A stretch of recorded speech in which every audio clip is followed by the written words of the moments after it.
Bien, segunda de Samuel, hermanos.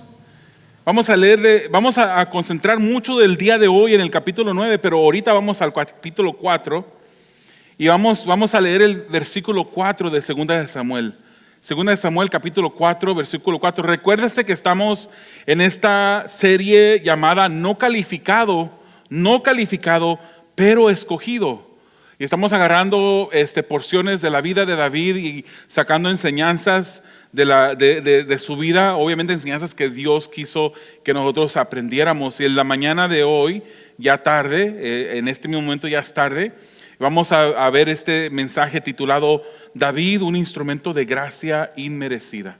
David, un instrumento de gracia inmerecida. Lea conmigo 2 Samuel, capítulo 4, versículo 4.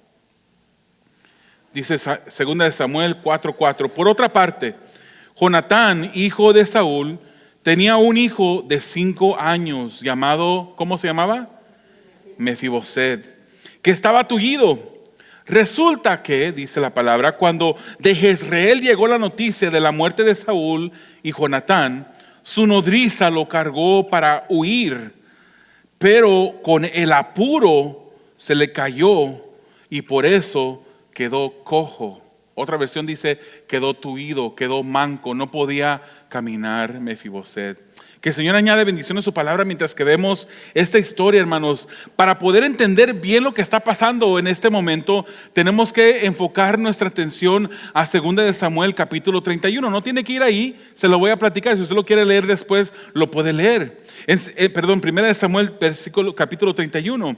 Vemos en este capítulo de 1 de Samuel que la batalla estaba recia, una batalla fuerte entre el pueblo de Israel y el pueblo de los filisteos. Crecía la batalla y los enemigos acérrimos de Israel estaban ganando terreno. Los caminos de escape comenzaban a desaparecerse. Ya el pueblo de Israel estaba perdiendo la batalla y no podían escapar. Estaban todos los rumbos custodiados por los filisteos. La esperanza se esfumaba con el vapor, como el vapor se desaparece en el aire, y el rey Saúl estaba desesperado. Imagínese usted en los zapatos o las sandalias de Saúl, un hombre que era el general, el rey de Israel, el rey del ejército, y estaba el pueblo temeroso. Muchos ya habían caído muertos y él seguía peleando, pero se estaba perdiendo la batalla. Los hijos del rey Saúl, Jonatán, Abinadab y Malquisia, caían masacrados a manos del enemigo. ¿Se recuerda quién era uno de ellos? Jonatán, un gran amigo de David. ¿Se recuerda de eso de la escritura? El rey mismo, Saúl, gravemente herido por las flechas de los arqueros enemigos, en su desesperanza le pide a su siervo que lo mate, que le quite la vida, pero el siervo no quiso hacerlo. Y es más sobre esto vamos a escuchar la semana que viene, en el mensaje de la semana que viene. Pero en ese tiempo, hermanos, Saúl tenía un nieto, hijo de Jonatán, llamado Mefiboset, como lo leímos en la escritura hace unos momentos. Mefiboset, de acuerdo a este versículo que leímos, tenía 5 años. Y temiendo por la vida de Mefiboset, la nodriza, la nana, la quien cuidaba a este bebé, salió huyendo para salvar la vida. ¿Por qué? Este bebé no se encontraba dentro de la guerra. Este bebé no era un hombre con una flecha o con armas que el enemigo lo mirase como una amenaza. Simplemente este era nieto de Saúl, era nieto del rey. Y en aquel entonces, hermanos, cuando moría el rey, cuando se le daba un atentado en contra del rey, no solamente mataban al rey, sino que mataban a todos sus hijos y sus nietos varones. Porque si dejaban a uno vivo de varón, tenían miedo o se temía que ese varón entonces después viniera a reinar o a reclamar el trono que había sido de un padre o de un abuelo. Entonces, temiendo por la vida de este bebé de 5 años, ya casi no bebé, la nodriza lo agarra para huir, pero en el intento este niño cae, y de la manera como cayó lo lastimó y quedó lisiado, cojo, manco. No podía caminar, hermanos. Es conocido esta historia de Mefiboset como una historia muy triste, y ahorita vamos a ver los detalles. Esta historia tiene de Mefiboset mucho que ver, o mucho parecido a nuestra historia. Usted dirá, pero yo no soy hijo de un rey o hija de un rey, o nunca fui hijo de un rey o rey terrenal, hablando, ¿verdad? Pero esa historia de este hombre Mefiboset tiene mucho que ver con nosotros. Se parece mucho esa historia a la de nosotros. Y ahorita vamos a ver en un instante por qué. Vamos a ver el primer punto, el estado previo de una relación con el Padre. La vida de Mefiboset, hermanos, era una vida de comunión con su padre. Jonatán estaba vivo. Jonatán, y si usted mira los relatos de la palabra del Señor de Jonatán, Jonatán era una persona de buen corazón, una persona que era justa, incluso ponerse en contra de su mismo padre por la justicia, cuando vio que su padre actuaba mal, hacía decisiones incorrectas, cuando miraba que su padre quería matar a David sin David haber hecho nada. Jonatán se pone del lado de David y ellos establecen una amistad profunda en ese momento. Entonces Jonatán era una persona buena, una persona que podemos decir de buen corazón. Y porque conocemos esa parte de Jonatán, podemos deducir pues que, aunque no nos da los detalles la palabra, pero podemos pensar que Jonatán era un buen padre con Mefiboset. Y Mefiboset tenía una comunión con su padre. Era como cualquier niño de la familia real. No era como cualquier niño, pero era como cualquier niño de la familia real. Una persona que no le faltaba nada. Tenía todo a su disposición. Tenía criados, tenía nana, tenía todo lo que necesitaba un ser humano. Era heredero natural del trono. ¿Sabía que Jonatán era el que le pertenecía al trono después de Saúl? Era el hijo mayor. Le pertenecía a él el trono. Y Mefiboset era un heredero natural del trono. O sea que su futuro estaba brillante, hermanos. Era un futuro brillante. Por los relatos que encontramos en la Biblia, podemos ver mucha similitud entre la vida de Mefiboset y la vida de nosotros. ¿Cómo? ¿Cómo podemos ver esa? Bueno, hablando de la raza humana, hermanos, había un estado previo de la raza humana antes de la caída del hombre.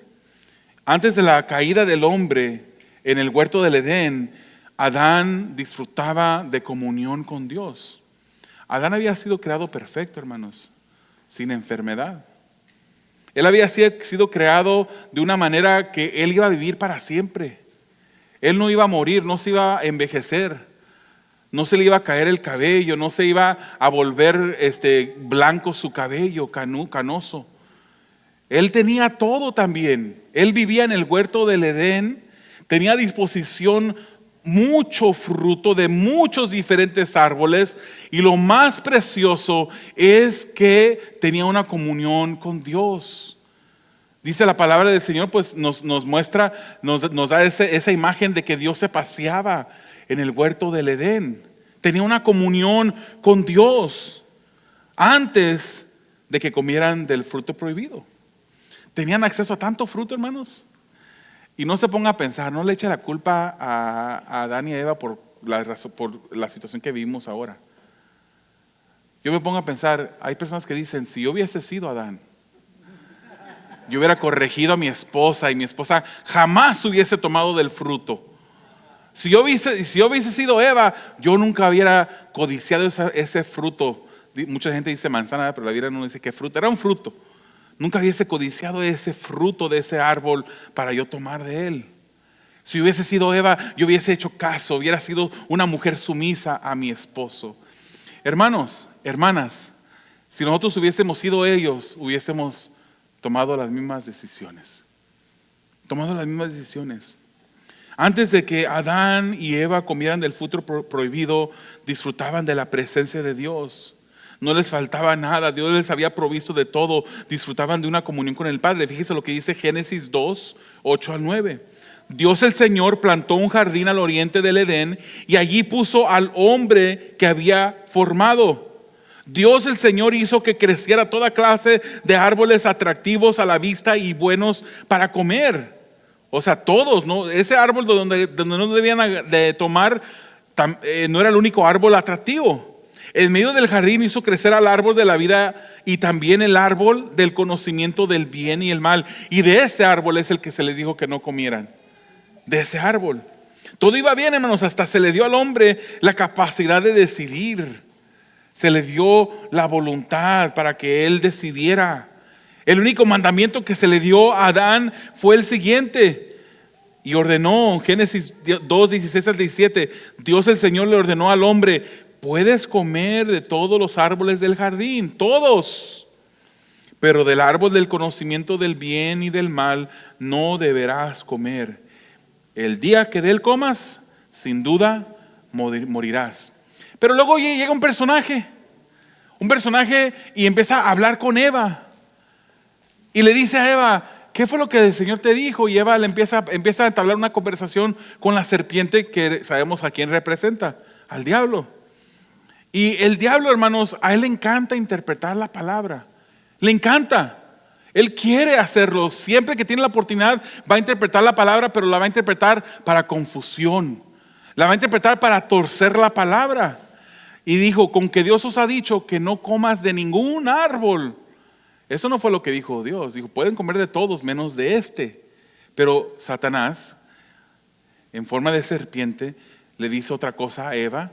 Eva cae en esa trampa que el enemigo le tiende y mordió del fruto que el Señor había dicho que no comieran.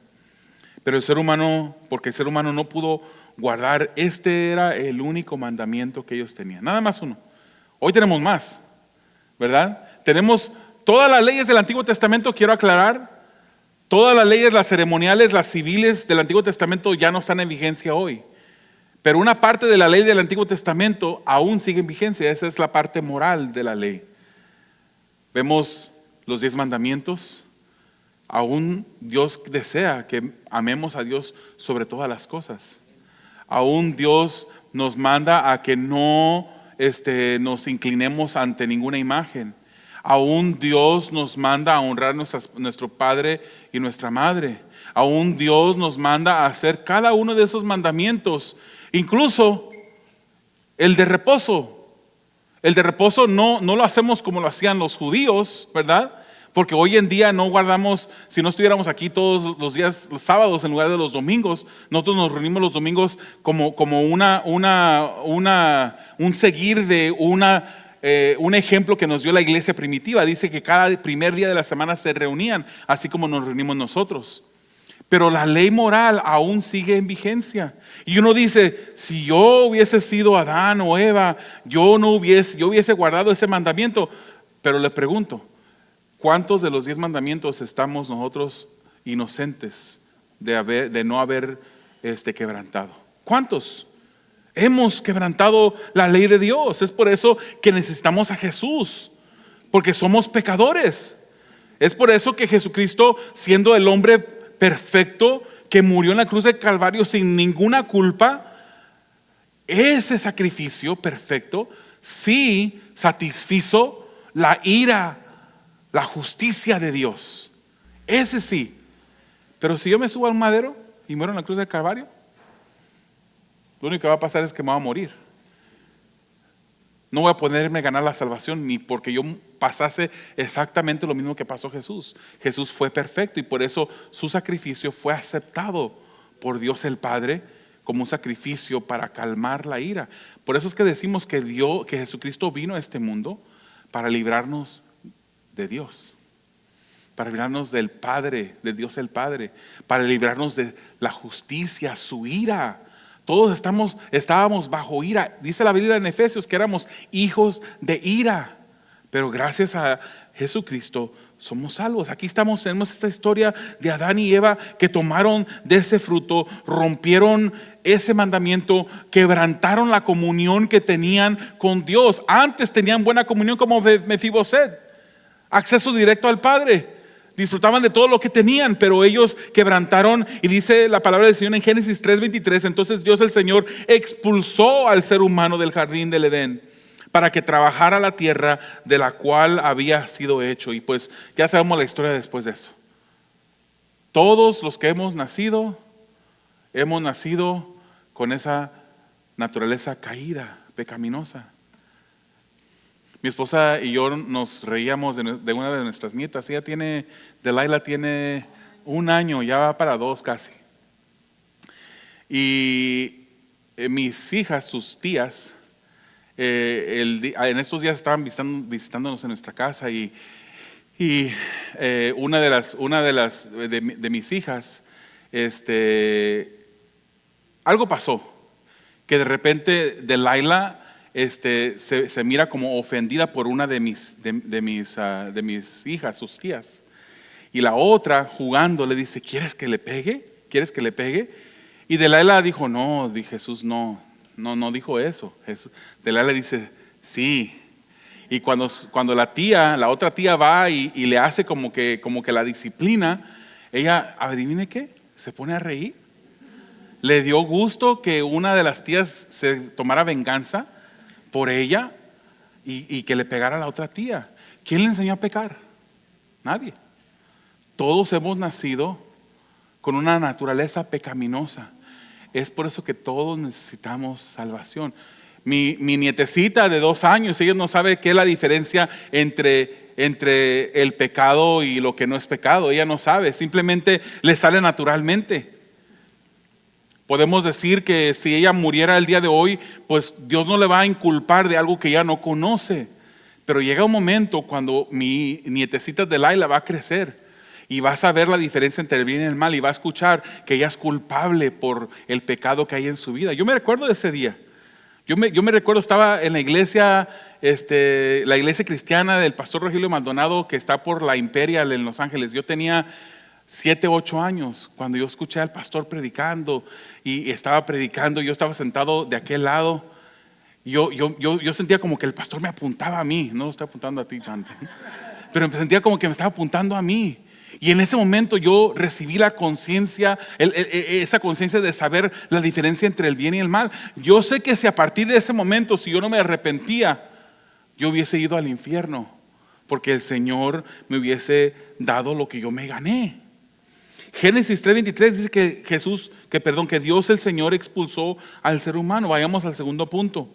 Un acto inmerecido de gracia y misericordia. Segunda de Samuel, ahora sí vamos al capítulo 9, versículos 1 al 5, dice la palabra así: el rey David averiguó si había alguien de la familia de Saúl a quien pudiera beneficiar en memoria de ¿quién? De Jonatán. ¿Por qué? Porque Jonatán era su amigo, pero más que eso, porque ellos habían hecho una promesa el uno al otro. Y dice el versículo 2: y como la familia de Saúl había tenido un administrador que se llamaba Siba, mandaron por él. Cuando Siba se presentó ante el rey David, este preguntó: ¿tú eres Siba? A sus órdenes, respondió. ¿No queda nadie de la familia de Saúl a quien yo pueda beneficiar en el nombre de Dios? Volvió a preguntar el rey. David era rey. Sí, todavía le queda a Jonatán un hijo que está tullido de ambos pies, le respondió Siba al rey. ¿Y dónde está? En Lodebar, vive en casa de Maquir, hijo de Amiel. Entonces el rey David mandó a buscarlo a casa de Maquir, hijo de Amiel, en Lodebar.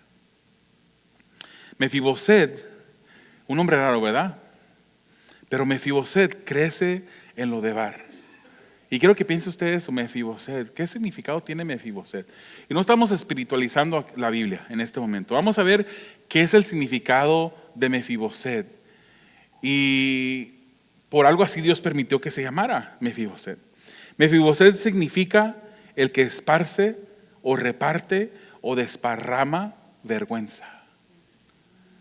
El que esparce, derrama o reparte vergüenza. Eso es lo que quiere decir Mefiboset. Y vivía en Lodebar. ¿Qué quiere decir Lodebar? Lodebar significa, lo quiere decir no, debar quiere decir palabra. O sea, era un lugar sin comunicación. Era una localidad, hermanos, un lugar en la tierra de Galaad junto al mar de Galilea. Lodebar se consideraba un lugar incomunicado del resto de la nación y de Dios.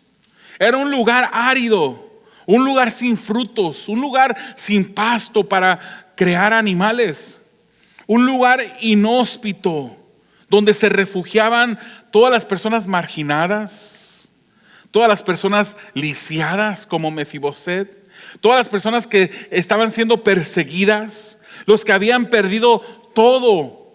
Vayamos pues, digamos, los perdidos se encontraban en este lugar. Sin comunicación, aún más perdidos. No tenían comunicación con el resto de la nación. Pero David amaba al padre de Mefiboset, Jonatán.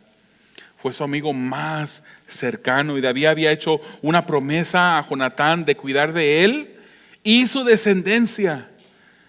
Y Jonatán le pidió que le prometiera. Si vemos 1 Samuel 20:15, vemos que dice: nunca dejes de ser bondadoso con mi familia, aun cuando el Señor borre de la faz de la tierra a todos sus enemigos. Ahí yo me imagino que cuando dice esto Jonatán, él piensa en su papá. Cuando el Señor borre de la faz de la tierra a todos sus enemigos, incluyendo mi papá, porque mi papá se está comportando como un enemigo tuyo, tú no le has hecho nada, pero él está persiguiéndote, buscando tu muerte.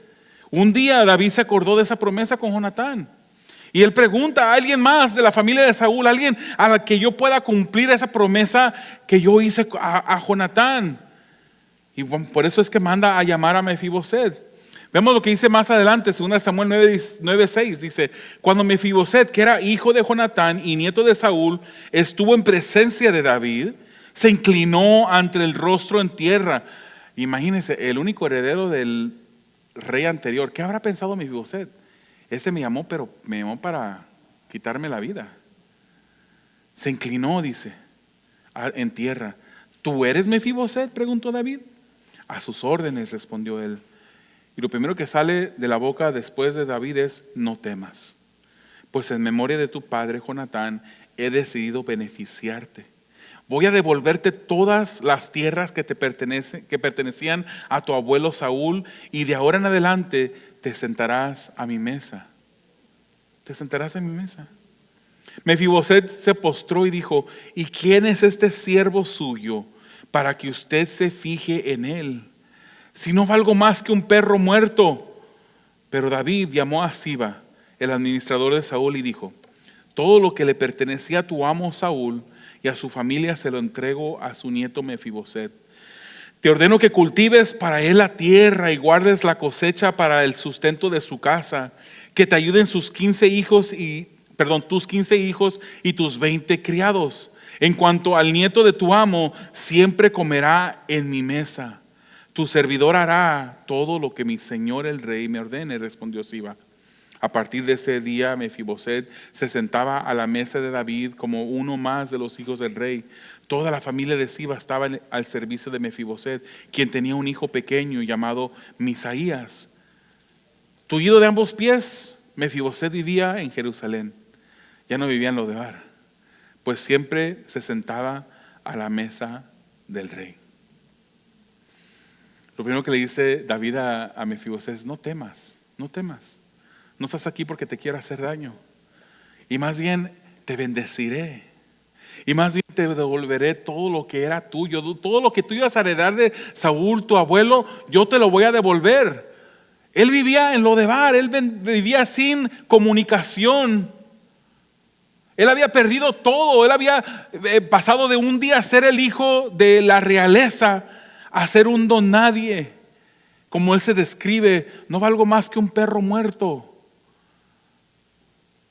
¿Qué diferencia entre un lugar al otro? Por eso es que decimos que su vida se parece tanto a la historia del ser humano. En el huerto del Edén, Adán y Eva disfrutaban de una comunión con Dios. Todo lo que ellos querían estaba a su disposición, pero quebrantaron el único mandamiento que Dios les dijo que no quebrantaran y pasaron a ser desterrados. Fueron expulsados del jardín del Edén, y a partir de ese momento tuvieron que trabajar para ganarse la comida del día. y la mujer iba a dar a luz, pero iba a tener dolor en los partos. Y incluso dice que el deseo de la mujer iba a ser para con el hombre. Lo que quiere decir eso, aunque parece algo bonito, hermanas, parece algo bonito, el deseo de la mujer hacia con el hombre. Ay, qué bonito. Uno como hombre dice, qué bueno, el deseo de mi mujer va a ser para conmigo, me va a desear. Pero no era eso. Es que la mujer, a través de la historia humana, iba a siempre hacer lo posible por quitarle el lugar que Dios le ha dado al hombre. Y eso lo estamos viendo hoy en día más que en otros lugares, más que en otros tiempos de la historia humana. Le dice, no temas, David a Mefiboset, te voy a bendecir, te voy a devolver todo lo que era tuyo, te restituiré a tu lugar. Tendrás un lugar en la mesa real, donde estabas acostumbrado antes a comer. Esto significa que iba a vivir en casa del rey. Iba a comer de la mesa del rey, iba a tener un lugar al lado del rey, iba a vestir ropas nuevas, iba a ser como uno más de los hijos del rey, iba a seguir tuido, pero se sentaría a la mesa con el rey, y sentado a la mesa con el rey iba a ser igual a los demás que no eran tuidos, sentado a la mesa del rey. Mefiboset no hizo nada para ganarse esto, hermanos, no hizo nada para ganarse el favor del rey. David lo sacó de un lugar sin comunicación, árido, olvidado, de un lugar donde habitaba la gente perdida, y lo trajo al palacio. ¿Cómo es que esto se demuestra la historia de redención divina? Tercer punto. ¿En qué se parece esa historia a la nuestra? Hermanos, nosotros antes, como Adán y Eva, después de ser expulsados, y como todos los descendientes de Adán y Eva, nosotros vivíamos en un lugar de perdición. Nosotros estábamos, dice las Escrituras, muertos en nuestros delitos y pecados, sin comunicación con Dios. Más bien éramos sus enemigos. Muchas personas, hermanos, hoy en día caminan por ahí, por la calle, y piensan que por su buen actuar, que porque le ayudaron a una persona desamparada, porque se llevan bien con los vecinos, porque son personas responsables, son los primeritos que llegan al trabajo todos los días laborales, son el ejemplo de todos los trabajadores allí. Piensan que por eso se pueden ganar la salvación. Piensan que por eso en el momento cuando mueran se van a ir derechito al cielo, y es más, no le van a dar cualquier lugar. Ellos piensan que hasta le van a dar un lugar preferencial de tan buenos que son. Eso es pensar religiosamente. El que piense que por sus obras se va a ganar el cielo está equivocado. Un día se va a dar cuenta, si no se arrepiente, si no pone su fe en Jesucristo, se va a dar cuenta que sus obras solamente fueron trapos de inmundicia delante de Dios, y Dios no acepta esas obras. La única obra por la cual podemos ser salvos es por la obra de Jesucristo. Es la única obra que Dios el Padre aceptó en pago por los pecados. Nosotros vivíamos en ese estado antes, y posiblemente hay personas en este lugar que aún vivan muertos en sus delitos y pecados, que estén acostumbrados a venir a la iglesia, pero que en realidad no sean salvos. Personas religiosas que usan del domingo como un checkmark, ¿no? Ya llegué a la iglesia, check. Ya cumplí con Dios. Pero toda la semana se olvidan de Dios. No leen la palabra, no oran, no ejercen ninguna otra disciplina espiritual como, por ejemplo, el ayuno, sino que se olvidan de Dios. Llegó el domingo. Es a las 11:30 del servicio, hay que prepararnos para irnos al servicio otra vez, porque tengo otra vez mi lista dominical, donde tengo que hacerle check a la cajita de esta tarea de ir a la iglesia. Yo te invito, amado, que si esa es tu vida, que examines tu vida, que examines tu caminar. Yo no seré responsable. Yo no cargaré tu sangre sobre mí. Yo te amo. Yo soy tu pastor. Yo quiero que a mí me encantaría y sería un hombre de mucho gozo saber que toda la congregación que asistía domingo tras domingo a Purpose en español y a Purpose en general, entró por las puertas del cielo. Pero también me va a dar mucha pena, mucho dolor, saber que una persona estuvo aquí domingo tras domingo sentado, traía su Biblia. No creas que hay personas que creen que entre la Biblia más grande que tenga, más santos son, y la cargan aquí. Eso no te hace cristiano. Esto no es ser un cristiano. El que te pongas un saco, el que te vistas con tus mejores ropas un domingo, eso no te hace cristiano. Yo no quiero que tú estés presente delante del trono en aquel día y te diga Dios, ¿quién eres tú? Y que tú digas, bueno, pues déjate digo mi currículum, Dios. Mira, en tu nombre yo eché fuera demonios. Mira, en tu nombre yo profeticé, yo prediqué en tu nombre. En tu nombre hice muchos milagros, Dios.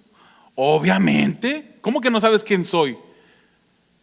Así pensarán, pero el Señor les dirá, apártate de mí, hacedor de maldad, nunca te conocí. Examina tu caminar, hermanos. No somos salvos por obras. No somos salvos por obras. Somos salvos solamente por fe en Jesús, nada más. Pero tu caminar te va a dar un vistazo para que tú entiendas si en verdad esa profesión de fe es genuina o no es verdadera. Y eso depende de ti, hermanos. Yo estoy aquí para predicarte la palabra, para decirte la verdad. Eso es algo que tú examinas con Dios. Yo no estoy mirando aquí a nadie, y estoy mirando a todos los que están aquí. A nadie estoy mirando pensando, seguramente este o aquel no es salvo. No. Yo creo que el Señor ha hecho la obra de salvación en ustedes. Pero el apóstol Pablo por eso nos decía, examínate para que te asegures que estás en la fe. No vaya a ser que en realidad estés reprobado. Nosotros estábamos muertos en delitos y pecados, sin comunicación con Dios. Éramos sus enemigos, de acuerdo a Romanos 5:10. Pero en Efesios 2:1 dice, en otro tiempo ustedes estaban muertos en sus transgresiones y pecados. Lucas 19:10 dice, porque el Hijo del Hombre vino a buscar y a salvar lo que estaba perdido. Estábamos perdidos. Pero un día el Rey de Reyes nos mandó a llamar, hermanos. Así como llamó a Mefiboset, nos mandó a llamar nosotros que estábamos sin comunicación de Dios, sin conocer a Dios. Estábamos perdidos en un lugar árido, seco, llenos de pecados, llenos de llagas espiritualmente hablando. Y el Dios Rey de Reyes nos manda a llamar. Colosenses 1:21-22 dice, en otro tiempo ustedes, por sus actitudes y malas acciones, estaban alejados de Dios y eran sus enemigos. Pero ahora Dios, a fin de presentarlos santos, intachables e irreprensibles delante de Él, los ha reconciliado en el cuerpo mortal de Cristo mediante su muerte. Es por fe en Jesucristo que tú puedes ser salvo. Es poniendo tu fe en ese sacrificio, en ese Jesús que vivió una vida perfecta, murió sin haber cometido ningún pecado, pero al tercer día resucitó. Si tú haces eso, si tú pones tu fe en Jesús y le entregas tu vida, te arrepientes, le pides perdón, Él habitará en ti, su Espíritu Santo habitará en ti y ya no volverás a ser la misma persona.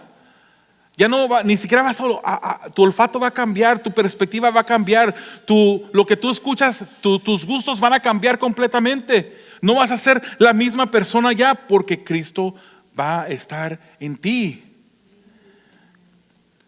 Nos mandó a llamar Dios, nos dio un regalo no merecido. Pasamos de ser lisiados por el pecado a tener victoria sobre el pecado. No me digas, hermanos, si tú eres cristiano, aún hay pecado con el cual batallamos. Hay pecado. Antes éramos esclavos del pecado, antes de venir a Jesús. Pero después de venir a Jesús, ya no somos esclavos del pecado. Dios venció el pecado en la muerte, en la cruz del Calvario. Nosotros tenemos dominio sobre el pecado. No caminamos perfectamente.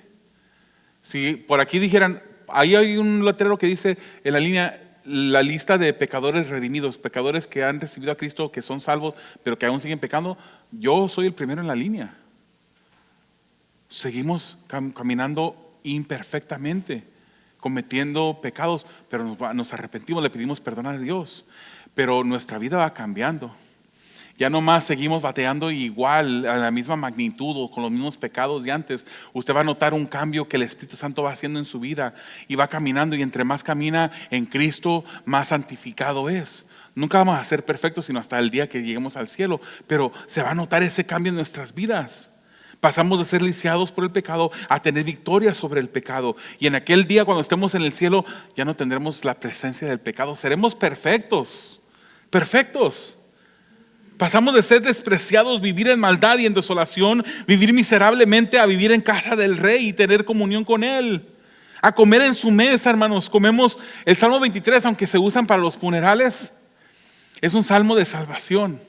Es un salmo que te muestra a ti cómo Dios te ha sacado de un lugar, de un valle de muerte, y te ha puesto mesa, aderezas mesa delante de mí en presencia de mis angustiadores, dice Salmo 23. Hemos venido a comer de su mesa. Nos vistió de vestidura nueva. Pasamos de mendigar a ser sus hijos, hermanos. Y nosotros que hemos estado aquí unos meses, sabemos bien esto, porque ya acabamos de estudiar Efesios. Efesios nos dice que hemos sido adoptados, y como adoptados tenemos los mismos privilegios, los mismos derechos que el hijo que nació dentro de la casa. Los mismos derechos. Somos adoptados. El Espíritu de Dios habita en nosotros. No es posible, querido oyente, no es posible que sigamos viviendo de la misma manera. No es posible que sigamos tropezándonos con las mismas piedras. No es posible que sigamos ofendiendo a Dios de la misma manera. No es posible que vengamos los domingos nada más 1 hora y 15, 20 minutos y el resto de la semana nos olvidemos de Dios. Eso no es el andar de un hijo de Dios, de un verdadero hijo de Dios. Somos hijos de Dios ahora.